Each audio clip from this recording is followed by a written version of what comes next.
Uamuzi wa mahakama umegawanya Wakenya vipande viwili. Baadhi wanataja faini hiyo kama uonevu na mbinu ya kutishia wanaandamanaji, huku wengine wakisisitiza kuwa lazima mali ya umma ilindwe.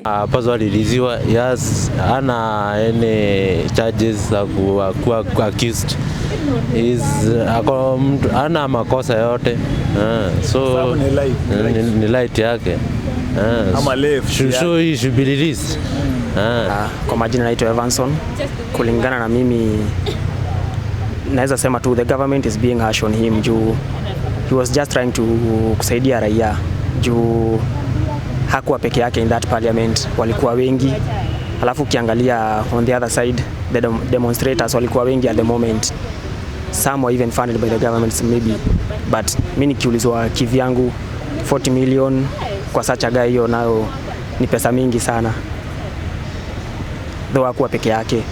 So if it were to be punished, wapanishwe wote, na tukiamua wapanishwe wote, kila mtu mwenye aliingia parliament walikuwa wengi sana.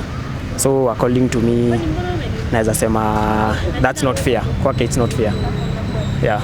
Mvutano kati ya haki ya kuandamana na kulinda mali ya umma unazidi kutokota.